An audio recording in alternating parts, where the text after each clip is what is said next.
So let's step back and see what Trump has done in just the first 10 days of 2026. He smashed their offshore money laundering operations in the Caribbean.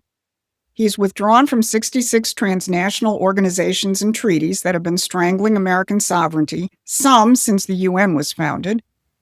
His Treasury Secretary is now following the money right into the NGOs and the 501c3s that fund the foot soldiers attacking our law enforcement agents on American streets.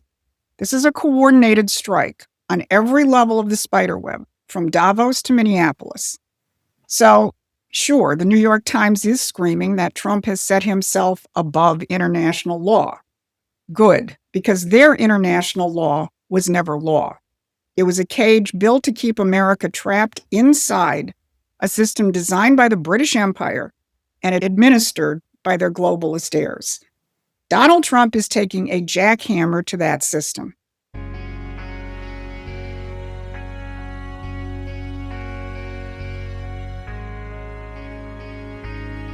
A NATO member, the USA, that is large enough to defend itself on its own. However, most of the other members are not big enough to defend themselves alone against a big threat. So the alliance helps small countries feel largely protected. There was a time about 100 years ago when the United States military knew exactly who the real enemy was, and it wasn't Russia and it wasn't China. It was Britain. In the 1920s, the U.S. military developed something called War Plan Red, a detailed contingency plan for war with the British Empire, with Canada as Britain's proxy. And right now, Donald Trump is dusting off a modern version of that same plan. Now, if you're watching the mainstream media, they're telling you Trump is recklessly threatening our alliances with his demands about Greenland. And Britain's premier foreign policy outlet, Chatham House, is now saying this about the United States. European leaders will remain concerned about Europe's ability to defend itself with a more unpredictable and even hostile U.S. And Chatham House also reported that in December, Denmark's military intelligence service classified the United States as a security risk for the first time. But here's what they're not telling you. Trump isn't threatening our alliances. He's ending 80 years of British control over American foreign policy. And he's doing it by reviving the strategic clarity that our military once had when they created War Plan Red. Russian and Chinese elements to this. But what if they aren't your main enemy? What if the real concern is Britain and Canada? Now pull out a map and look at the world from the North Pole down. Greenland sits right between Britain and North America. And of course, the northern part of North America is Canada. What's the significance of that?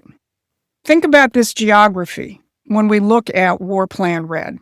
Because War Plan Red was a contingency plan for war with Britain, and Canada was the key proxy.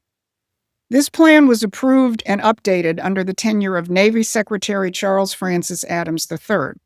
Now, names do matter in history.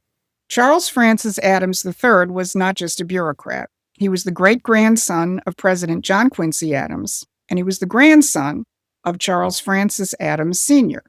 Why is that significant? Because Charles Francis Adams Sr. was Abraham Lincoln's minister to Britain during the Civil War. He was the man on the ground in London, and he was the key figure who prevented the empire from diplomatically recognizing the Confederacy. This family understood the game. The grandfather spent the 1860s preventing the British from destroying the Union diplomatically. The grandson spent the 1920s preparing contingencies for a British attack on the U.S. They understood that the Republic and the Empire are incompatible forms of government.